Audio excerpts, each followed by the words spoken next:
اس طرح ہم نے اہل شہر کو ان کے حال پر مطلع کیا تاکہ لوگ جان لیں کہ اللہ کا وعدہ سچا ہے اور یہ کہ قیامت کی گھڑی بے شک آ کر رہے گی۔ مگر ذرا خیال کرو کہ جب سوچنے کی اصل بات یہ تھی، اس وقت وہ آپس میں اس بات پر جھگڑ رہے تھے کہ ان اصحاب کہف کے ساتھ کیا کیا جائے۔ کچھ لوگوں نے کہا ان پر ایک دیوار چن دو، ان کا رب ہی ان کے معاملے کو بہتر جانتا ہے۔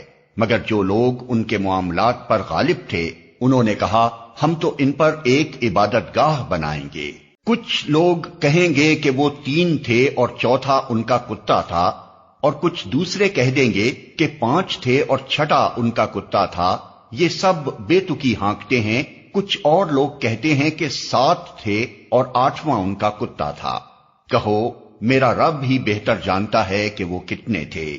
کم ہی لوگ ان کی صحیح تعداد جانتے ہیں، پس تم سرسری بات سے بڑھ کر ان کی تعداد کے معاملے میں لوگوں سے بحث نہ کرو اور نہ ان کے متعلق کسی سے کچھ پوچھو۔ اور دیکھو کسی چیز کے بارے میں کبھی یہ نہ کہا کرو کہ میں کل یہ کام کر دوں گا، تم کچھ نہیں کر سکتے الا یہ کہ اللہ چاہے۔ اگر بھولے سے ایسی بات زبان سے نکل جائے تو فوراً اپنے رب کو یاد کرو اور کہو امید ہے کہ میرا رب اس معاملے میں رشد سے قریب تر بات کی طرف میری رہنمائی فرما دے گا۔ اور وہ اپنے غار میں 300 سال رہے، اور کچھ لوگ مدت کے شمار میں 9 سال اور بڑھ گئے ہیں۔ تم کہو اللہ ان کے قیام کی مدت زیادہ جانتا ہے۔ آسمانوں اور زمین کے سب پوشیدہ احوال اسی کو معلوم ہیں۔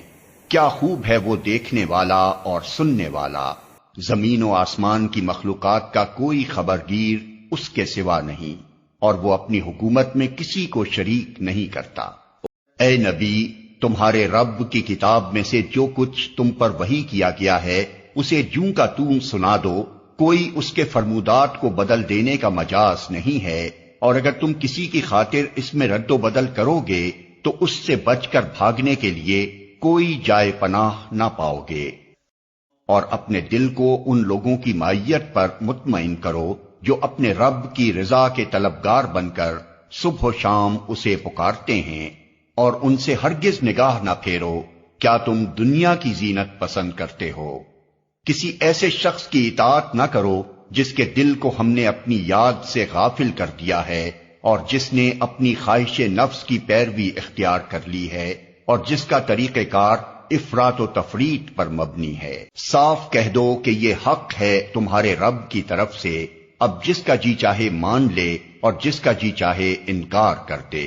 ہم نے انکار کرنے والے ظالموں کے لیے ایک آگ تیار کر رکھی ہے جس کی لپٹیں انہیں گھیرے میں لے چکی ہیں۔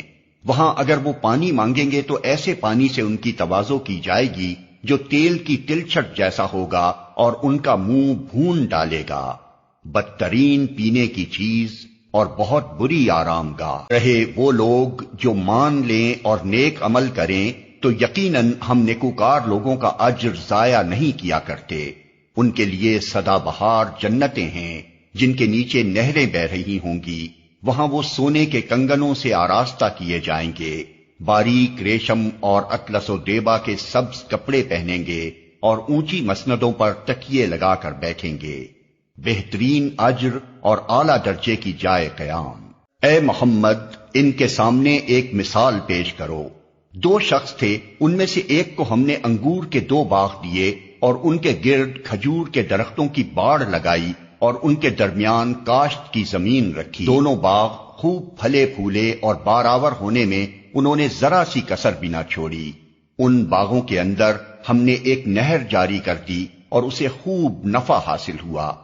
یہ کچھ پا کر ایک دن وہ اپنے ہمسائے سے بات کرتے ہوئے بولا، میں تجھ سے زیادہ مالدار ہوں اور تجھ سے زیادہ طاقتور نفری رکھتا ہوں۔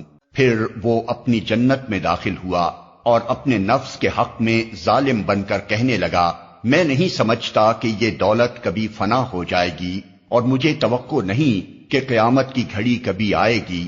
تاہم اگر کبھی مجھے اپنے رب کے حضور پلٹایا بھی گیا تو ضرور اس سے بھی زیادہ شاندار جگہ پاؤں گا۔ ہمسائے نے گفتگو کرتے ہوئے اس سے کہا، کیا تو کفر کرتا ہے اس ذات سے جس نے تجھے مٹی سے اور پھر نطفے سے پیدا کیا اور تجھے ایک پورا آدمی بنا کھڑا کیا، رہا میں تو میرا رب وہی اللہ ہے اور میں اس کے ساتھ کسی کو شریک نہیں کرتا۔ جب تو اپنی جنت میں داخل ہو رہا تھا تو اس وقت تیری زبان سے یہ کیوں نہ نکلا کہ ماشاء اللہ لا قوت الا باللہ؟ اگر تو مجھے مال اور اولاد میں اپنے سے کمتر پا رہا ہے تو بعید نہیں کہ میرا رب مجھے تیری جنت سے بہتر عطا فرما دے اور تیری جنت پر آسمان سے کوئی آفت بھیج دے جس سے وہ صاف میدان بن کر رہ جائے یا اس کا پانی زمین میں اتر جائے اور پھر تو اسے کسی طرح نہ نکال سکے۔